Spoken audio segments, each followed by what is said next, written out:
Apa itu angin puting beliung?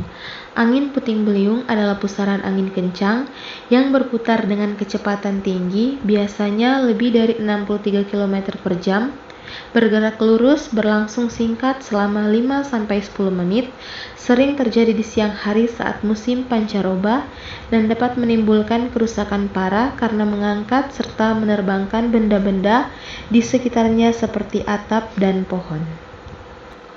Tanda-tanda angin puting beliung yang perlu diwaspadai meliputi udara panas atau gerah pada malam hingga pagi hari, munculnya awan cumulonimbus hitam tebal menjulang seperti bunga kol pada siang atau sore hari, serta hembusan angin kencang secara tiba-tiba dan suara gemuruh.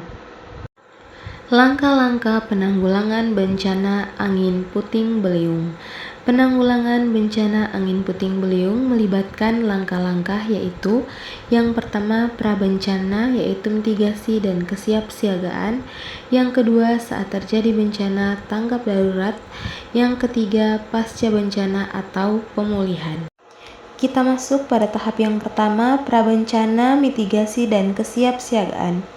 Yang pertama adalah penguatan bangunan, membangun atau memperkuat struktur rumah terutama atap agar tahan tiupan angin kencang. Yang kedua adalah pemangkasan pohon, memotong ranting dan cabang pohon besar yang berada di sekitar rumah untuk mencegah tumbang. Yang ketiga adalah edukasi dan informasi untuk meningkatkan pengetahuan tentang tanda-tanda puting beliung seperti langit gelap, awan berputar, dan memantau perakiraan cuaca. Dan yang keempat adalah kesiapan untuk menyiapkan tas siaga bencana dan merencanakan tempat berlindung yang aman. Yang kedua adalah saat kejadian dan tanggap darurat. Angin puting beliung menerjang wilayah Kecamatan Panawangan, Ciamis, Jawa Barat. Pemirsa, sejumlah rumah warga di Tanjung Priok, Jakarta Utara diterjang angin puting beliung. Pemirsa, sebanyak 103 rumah di 2 desa di Kecamatan Tanjung Priok, Jakarta yang angin puting beliung.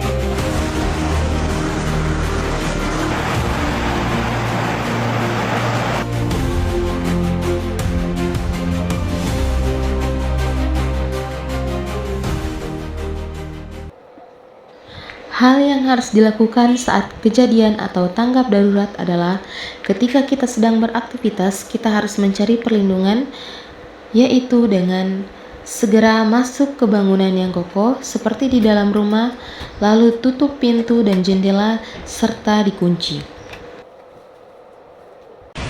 Yang kedua adalah hindari area berbahaya.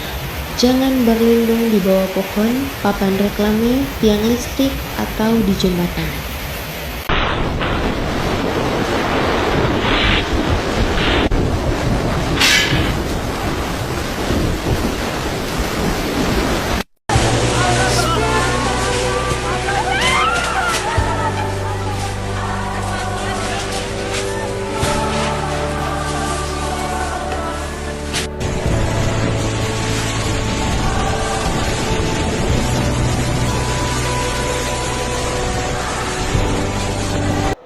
Yang ketiga adalah matikan listrik, matikan aliran listrik untuk mencegah kebakaran akibat korsleting.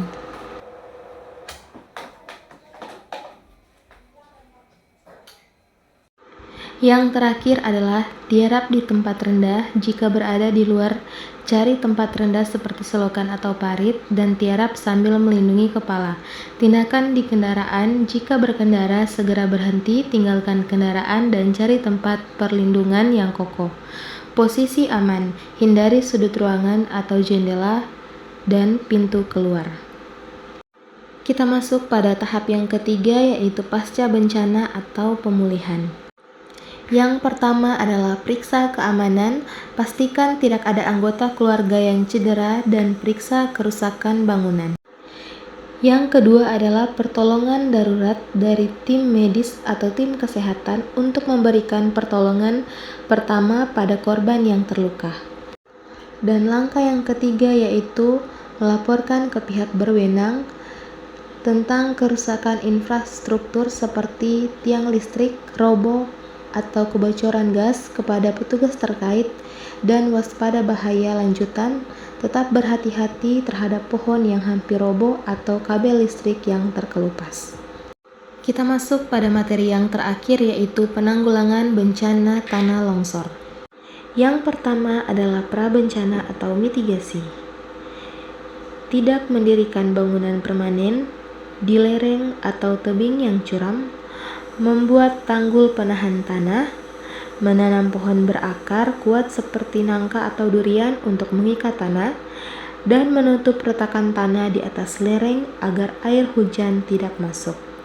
Yang kedua, saat bencana, segera evakuasi diri dan keluarga jika mendengar suara gemuruh atau sirine peringatan dini, menjauhi arah datangnya longsor. Yang ketiga adalah pasca bencana. Hindari area bekas longsor karena kondisi tanah masih labil dan rentan longsor susulan. Segera melapor ke pihak berwenang dan membersihkan material longsor dan membuka akses jalan. Serta melakukan pemulihan, yaitu dengan memperbaiki infrastruktur, menstabilkan tebing kembali, dan melakukan penanaman kembali di lahan yang gundul. Apa penyebab tanah longsor? Ada 2 penyebab tanah longsor. Yang pertama, faktor alamiah, yang terdiri dari 5 bagian, yaitu curah hujan tinggi. Penyebab paling umum membuat tanah jenuh, air berat, dan kehilangan kekuatan cengkramannya. Yang berikut kemiringan lereng curam. Gravitasi lebih besar bekerja pada lereng yang curam, memperbesar gaya dorong. Dan yang berikut adalah struktur tanah dan batuan labil. Tanah lempung atau berpasir yang tidak padat, batuan rapuh, dan adanya bidang diskontinuitas, yaitu lapisan lemah membuat tanah mudah bergeser. Gempa bumi, getaran gempa dapat mengganggu stabilitas lereng secara tiba-tiba. Dan yang terakhir adalah erosi, aliran air, sungai, air laut, air permukaan yang mengikis kaki lereng menghilangkan penopang. Dan faktor yang kedua adalah faktor manusia, aktivitas antropogenik, yang terdiri dari 5 bagian. Yang pertama, penggundulan hutan, akar pohon mengikat tanah, hilangnya vegetasi membuat tanah lebih rentan longsor. Yang kedua, perubahan tata guna lahan, pembangunan rumah, sawah, atau perkebunan di lereng curam, mengubah keseimbangan lereng. Faktor yang ketiga adalah pembebanan berlebih. Beban berat di lereng, timbunan sampah, bangunan meningkatkan tekanan. Dan yang keempat, pertambangan dan peledakan. Getaran dari aktivitas penambangan bisa memicu longsor. Yang terakhir, kebocoran air. Kebocoran irigasi atau saluran air melemahkan tanah. Akibat dari tanah longsor. Korban jiwa dan luka-luka. Resiko tertinggi bagi masyarakat yang tinggal di daerah lereng, kerusakan infrastruktur, hancurnya rumah, jalan, jembatan, dan fasilitas umum lainnya. Perubahan topografi, lanskap berubah, menciptakan lembah baru atau menimbun area datar. Yang keempat adalah dampak lingkungan. Yang pertama, sedimentasi, material longsor menyumbat sungai dan saluran air. Yang kedua, kerusakan ekosistem, habitat flora dan fauna menjadi rusak. Dan yang terakhir adalah gangguan sosial dan ekonomi, terputusnya akses transportasi, kerugian ekonomi, dan masalah pengungsian. Dan materi yang berikut adalah tanda-tanda tanah longsor. Muncul retakan pada tebing, lereng, muncul mata air baru, tiba-tiba kerikil kecil mulai berjatuhan.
itu tanah longsor?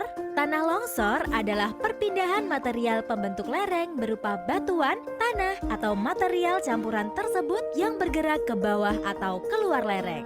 Bencana ini sering terjadi di daerah-daerah lereng dan curam. Maka bagi keluarga yang tinggal di daerah ini harap diperhatikan baik-baik ya. Nah, yang membuat tanah longsor berbahaya adalah tanah longsor biasanya terjadi begitu cepat sehingga menyebabkan terbatasnya waktu untuk melakukan persiapan evakuasi. Dan juga material longsor akan menimbun apa saja yang berada di jalur longsoran. Maka persiapan sebelum bencana menjadi sangat penting untuk mengurangi resiko terjadinya tanah longsor. Yang pertama, membuat bangunan dengan pembuatan bangunan penahan, menanam jangkar, dan piling. Hindarkan daerah rawan bencana untuk pembangunan pemukiman dan fasilitas utama lainnya. Membuat selokan yang kuat untuk mengalirkan air hujan. Dan yang paling penting, jangan menebang pohon sembarangan. Nah, ketika curah hujan meninggi, selalulah waspada karena resiko tanah longsor pada saat ini juga meningkat. Ketika terdengar gemuruh dari daerah lereng, segeralah melakukan evakuasi. Begitu juga ketika terdengar suara sirine tanda terjadi longsor, segeralah melakukan evakuasi.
Kemudian, setelah terjadi tanah longsor, kita juga harus tetap berhati-hati dan waspada ya teman-teman.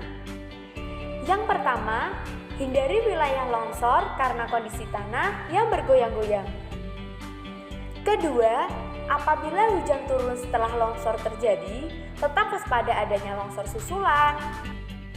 Setiap bencana umumnya memiliki pola atau siklus berulang, yang pada dasarnya terbagi menjadi 3 tahap, yaitu pra-bencana, saat bencana, dan pasca bencana.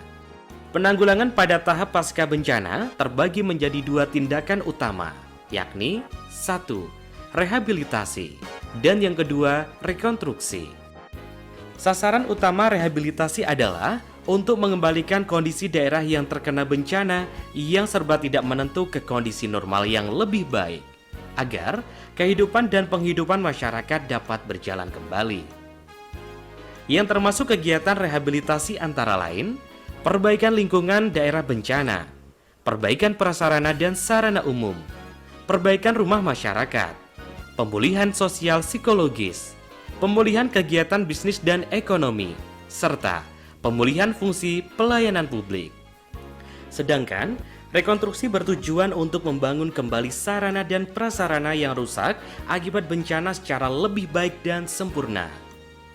Yang termasuk kegiatan rekonstruksi antara lain, pembangunan kembali prasarana dan sarana dasar seperti jalan, listrik, air bersih, dan lain sebagainya.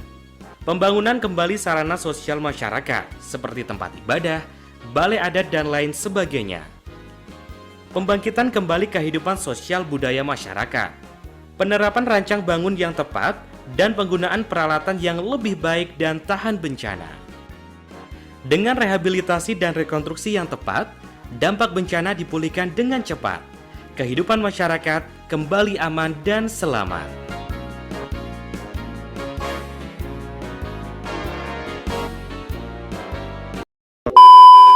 Bencana longsor dapat menimbulkan berbagai penyakit, diantaranya yang terkait dengan sanitasi. Penyakit yang biasanya menyerang pada saat longsor adalah diare dan juga penyakit kulit. Penyakit akibat tanah longsor dapat dicegah dengan menjalani perilaku hidup bersih dan sehat. Cucilah tangan dengan sabun setiap kali akan makan atau minum. Konsumsilah air yang sudah direbus hingga mendidih. Serta jagalah kebersihan lingkungan di sekitar tempat pengungsian. Bila ada gejala diare, segera ganti cairan yang hilang dengan cairan elektrolit atau oralit. Jika terdapat masalah kesehatan lebih lanjut, segeralah ke fasilitas pelayanan kesehatan terdekat untuk melakukan pengobatan lebih lanjut.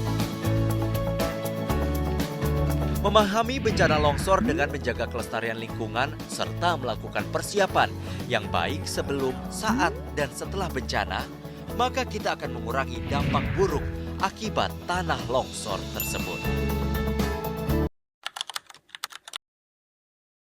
Oke teman-teman, terima kasih sudah menonton videonya.